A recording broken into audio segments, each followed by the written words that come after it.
Warahmatullahi wabarakatuh. Kita lanjutkan materi kita hari ini, yaitu contoh soal tentang energi. Kita mulai dengan energi kinetik. Sebuah mobil bermassa 1200 kg, speedometernya menunjukkan angka 108 km per jam. Berapakah energi kinetik mobil pada saat itu? Nah, kita buat diketahuinya dulu. Massa mobil 1200 kg, maka kita buat M-nya 1200 kg. Kemudian mobil bergerak dengan kecepatan 108 km per jam. Jadi V-nya 108 km per jam, kita rubah menjadi meter per sekon, dapat 30 meter per sekon. Kemudian ditanya adalah energi kinetiknya berapa. Jadi EK kita sudah tahu rumusnya adalah setengah mv kuadrat. Masukkan angka-angka indikator ke dalam. Setengah kali 1200 kali 30 dikuadratkan, jangan lupa V-nya dikuadratkan. Maka dapatlah 600 dikali 900 dapat 540 joule, 540.000 joule, atau boleh kamu jadikan ke kilojoule, yaitu 540 kilojoule. Nah, kemudian selanjutnya, sebuah bola bermassa 200 gram dilempar dengan lintasan berbentuk parabola. Jika kecepatan lemparannya 20 meter per sekon dan sudut pelemparannya adalah 37, ada dua pertanyaan di sini. Tentukan energi kinetik bola di titik maksimum. Kemudian tentukan energi kinetik bola pada saat T-nya 1 sekon. Kita buat yang diketahui. Bola massanya 200 gram nih. Jangan lupa jadikan ke kilo. 200 gram menjadi 0,2 kg.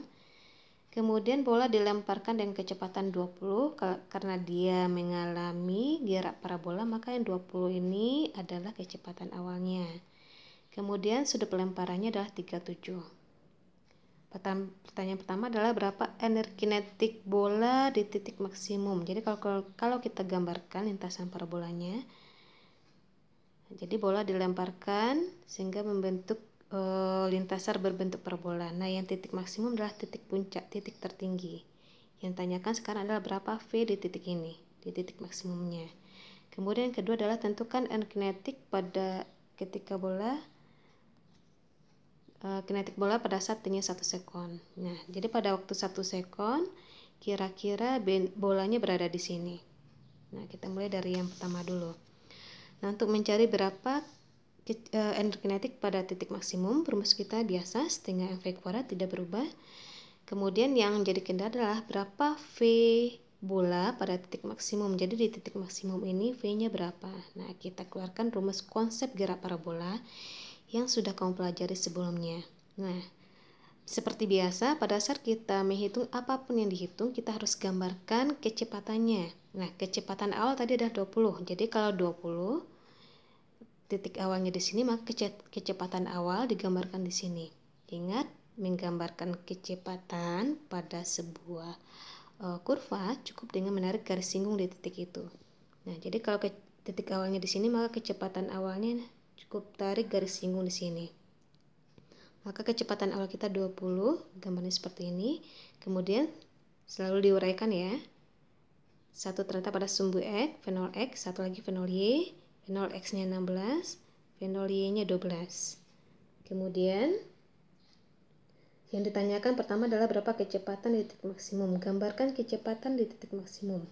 Ingat, tarik garis singgung di sini. Nah, ternyata pada saat kita gambarkan garis singgungnya ternyata pas terletak pada sumbu X. Maka kecepatan di titik maksimum kita namakan dengan Vx karena dia terletak pada sumbu X. Nah, ingat kecepatan pada sumbu X selalu konstan, jadi Vx dengan V0 X itu sama. Jadi Vx sama dengan V0 X. Nah, jadi V0 X kita di sini adalah 16 meter per sekon. Jadi kecepatan di titik maksimum itu sama dengan 16 meter per sekon. Nah, karena kita sudah dapatkan kecepatannya di sini, maka untuk mencari berapa energi kinetik di titik maksimum sama dengan setengah mv max dikuadratkan. Nah, setengah massanya 0,2 masukkan ke dalam, kemudian V max-nya kita dapatkan tadi adalah 16, maka 16 pangkat 2. Kemudian 0,2 bagi 2, 0,1, 16 dikuadratkan 256. Kemudian ini dikalikan dapatlah 25,6 joule. Kemudian pada pertanyaan yang kedua, pada saat bola atau gini, pada saat T-nya 1 sekon, berapa energi kinetiknya? Jadi pertanyaan yang kedua adalah tentukan energi kinetik bola pada saat T-nya 1 sekon. Kita gambarkan dulu. Kita misalkan tadi kecepatan benda pada saat 1 sekon, bola berada di sini. Nah, gambarkan kecepatan bola di titik ini, seret. Nah, tarik garis singgung V, dan ingat kecepatan selalu kita uraikan pada dua sumbu X dengan sumbu Y. Nah, V kita uraikan jadi Vx dengan Vy. Nah, sekarang kita akan cari berapa Vx-nya, berapa Vy-nya. Nah, yang Vx, ingat, pada sumbu X, kecepatan konstan, karena pada sumbu X berlaku konsep GLB. Maka V0x, Vx ini kecepatannya sama atau konstan, karena dia terletak pada sumbu X. Ingat pelajaran sebelumnya.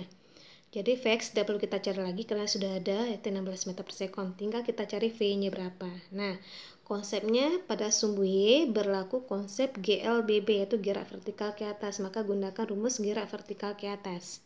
Nah, ini. Jadi Vx sama dengan V0x dapat 16. Yang V adalah V0Y kurang GT. Ingat rumus gerak vertikal ke atas. V0Y-nya 12 dikurang 10. Ingat T-nya 1 ya. 10 kali 1, 10. Jadi 12 kurang 10 dapat 2. Nah, jadi kecepatan pada saat 1 sekon bukan ini. Nah, kecepatan pada saat 1 sekon ini dia. Nah, jadi untuk mencari berapa V, cukup kita gunakan rumus Pythagoras. V sama dengan akar Vx kuadrat tambah Vy kuadrat. Masukkan Vx-nya tadi. Vx-nya tadi dapat 16, masukkan ke dalam. Vy-nya dapat 2, masukkan ke dalam. 16 dikuadratkan, 256. 2 dikuadratkan, dapat 4. 256 tambah 4 dapat akar 260 meter per sekon. Dan tidak usah disederhanakan. Nah, apakah sudah selesai? Belum. Yang ditanyakan adalah energi kinetik pada saat T-nya 1 sekon. Nah, untuk mencari berapa energi kinetiknya, Eka pada saat T-nya 1 sekon adalah setengah mv kuadrat. Setengah M-nya tadi 0,2 dikali dengan V pada saat 1 sekon. Tadi V pada saat 1 sekon adalah 260, masukkan ke dalam. Kemudian dikuadratkan. Nah, akar kalau dikuadratkan menjadi hilang ya, 1 ya. Jadi 0,1 dikali 260 dapat 26 Joule. Nah, sekian dari Ibu. Kita lanjutkan ke contoh soal berikutnya.